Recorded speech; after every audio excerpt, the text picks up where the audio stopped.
संपादक बाबाजी न्यूज आप सभी का हार्दिक अभिनंदन करता हूं। जैसा कि 2 दिन पूर्व अमित बघेल जी ने सिंधी समाज के भगवान के लिए आपत्तिजनक शब्द यूज किए थे, जिससे सिंधी समाज बहुत ज़्यादा आक्रोशित है और आज देवेंद्र नगर में FIR लिखाने के लिए आए हैं। हम बात करते हैं श्रीचंद सुंदरानी जी से और पूछते हैं कि क्या उन्होंने कार्रवाई की मांग की। देखिए, हमने तत्काल अपराधियों के जो आरोपी हैं, जिन लोगों ने सिंधी समाज के खिलाफ, अग्रवाल समाज के खिलाफ, अन्य धार्मिक हमारे संतों के खिलाफ, हमारे पूजनियों के खिलाफ जिस प्रकार की भाषा का उपयोग किया है, उनके खिलाफ कानूनी कार्रवाई करने की बात की है। निश्चित रूप से हमको आश्वस्त मिला। गृह मंत्री जी से भी मेरी रूबरू बात हुई। उन्होंने मुझे आश्वस्त किया है कि उचित कार्रवाई होगी, अच्छी कार्रवाई होगी, जो हम लोग चाहते हैं। और मैं उनसे भी निवेदन करता हूं, जो हमारे समाज के खिलाफ अनर्गल बात करते हैं, वो सिंधी समाज के इतिहास को पढ़े, जिन्होंने अपने धर्म को बचाने के लिए अपनी भूमि, अपनी संपत्ति, अरबों करोड़ों रुपए की समय की संपत्तियों को छोड़कर आकर यहाँ पे रहे। तो कहीं न कहीं हम पाकिस्तानी नहीं है, हम शुरू से भारतीय थे। हमारा समाज भारत में ही रहा। भारत का विभाजन पाकिस्तान हुआ, तब हमने भारत में रहना पसंद किया, हम पाकिस्तान। जैसा कि बार बार वो कुछ ही समाजों को टारगेट कर रहे हैं और सिंधी समाज को खास करके, क्योंकि सिंधी कौम जो है वो बहुत ही व्यवहारिक मिलनसार है, अपने धंधे में रहती है, परंतु बार बार उनको टारगेट किया जा रहा है। उसके बारे में आप क्या बोलें? देखिए, मैं यहाँ छत्तीसगढ़ी में आपसे बात कर रहा हूँ। हमारे यहाँ के जो दिलीप है सिंधी समाज के, अब वो हमन ला पाकिस्तानी सिंधी कहत रही, लेकिन हमन जानथन हमन छत्तीसगढ़ी और सिंधी हन।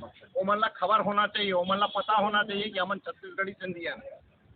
हमारा कोई अलग राज्य नहीं है और हमन हर जगह जहाँ जाथन वहाँ के माटी में रजबस जाथन। आज मोर जन्म छत्तीसगढ़ महतारी में हुए है, तो छत्तीसगढ़ महतारी के कर्ज मोला चुकाना है। हम सब छत्तीसगढ़ महतारी की जय बोलथन और ओमन के भी सम्मान करथन, लेकिन ओमन ला भी चाहिए कि हमार मन के सम्मान करे।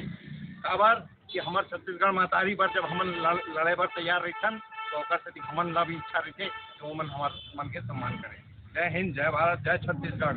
बाबा गोदड़ीवाला के ऊपर भी, जो हमारे सिंधी समाज के संत हैं, उनके ऊपर भी उन्होंने अनर्गल टिप्पणी की, उसके बारे में आप क्या बोलेंगे? बस मैं यही कहना चाहूँगा, अमित बघेल वो मतलब किसी सम्मान के लायक नहीं है कि उनके आगे कुछ लगाए। अमित बघेल जो हमारे गोदड़ी वाले बाबा के ऊपर उन्होंने कटाक्ष किया था कि गोदड़ी वाले बाबा, उनको मालूम नहीं है कि वो उसी गोदड़ी में सन 80 के आसपास भी उसी गोदड़ी में बैठकर वो यहाँ से सिंध पाकिस्तान चले गए थे और वापस जलगांव में 3 दिन के बाद उन्होंने उसी गोदड़ी में अपने शरीर को साक्षात रख के उडारी देकर, जिसको हम बोलते हैं, वापस जलगांव साहब आए थे। तो ऐसे संतों की और हमारे झूलेलाल साईं की निंदा, अमित बघेल मैं बोलता हूँ कि एक मानसिक रूप से बीमार आदमी है। जो भावनाएं हमारी हम वो व्यक्त करते हैं, वो इंसान जो है मतलब गुरुजनों का अपमान, अग्रसेन भगवान का अपमान, झूलेलाल भगवान का अपमान, तो ऐसे व्यक्ति जो है समाज में, शांति प्रिय समाज जो कि हमारा व्यापारी समाज कभी उग्र नहीं होता है, हमारे में ये भावना कभी भी नहीं रहती है कि हम किसी के लिए गलत, ये उनकी सोच है, हमारी सोच ये नहीं है।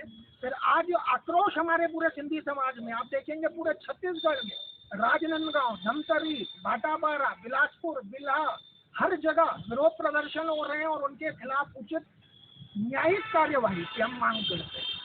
जय श्री राम। छत्तीसगढ़ जैसा शांत प्रदेश है उसको अशांत किया जा रहा है, उसके लिए आप क्या बोलते हैं? निश्चित रूप से बड़ा दुख का विषय है कि वाकई छत्तीसगढ़ हमारा जो प्रांत है, छत्तीसगढ़ का शांति का टापू है। हर धर्म समाज के लोग एक दूसरे के सम्मान करते, परस्पर प्रेम के साथ भावना रखते, हर धर्म का आदर सम्मान करते। सब कुछ ऐसे छत्तीसगढ़ शांति सेना के लोग और मर्यादित भाषा का शब्दों का इस्तेमाल कर रहे हैं। हर भगवान झूलेलाल के लिए, कृष्ण महाराज के लिए, उड़िया समाज के लिए, जैन समाज के लिए, सभी संतों के लिए उनको गाली पकड़ना, अरामजित शब्दों का इस्तेमाल करना ये गलत तरीका है। और समाज के भगवान झूलेलाल के बारे में बोलना मैं इनके कड़े शब्दों में निंदा करता हूँ। अभी छत्तीसगढ़ सिंधी महापंचायत के बैनर तले हम देवेंद्र थाने पहुँचे हैं और उनकी नामजद FIR दर्ज हमने रिपोर्ट उनके खिलाफ लिखाई है। छत्तीसगढ़ की सभी थानों में FIR दर्ज हो रही है। हमारी सिंधी समाज की जो माताएं बहनें हैं वो भी बहुत ज़्यादा आक्रोशित हैं, उसके लिए आप क्या बोलेंगे? हम तो ये बोलेंगे कि हमारे सर्वधर्म इसको माना जाता है, जो संत की निंदा, माँ हत्यारा संत का निंदक परमेश्वर मारा, हम अपने संतों की जिसने निंदा करी वो परमेश्वर का मारा हुआ है। हमारे साईं झूलेलाल जी नदी के वासी हैं और वही झूले सिंध नदी कहा जाता है।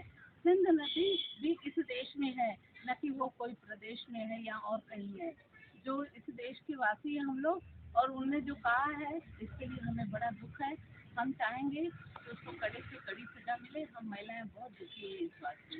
जैसा कि आप देख रहे हैं, पूरा सिंधी समाज बहुत ज़्यादा आक्रोशित है और अगर उसके ऊपर कार्रवाई नहीं होती है तो सिंधी समाज के द्वारा हो सकता है कि आने वाले समय में उग्र आंदोलन की भी चेतावनी दे रहे हैं। धन्यवाद। जल्दी करो।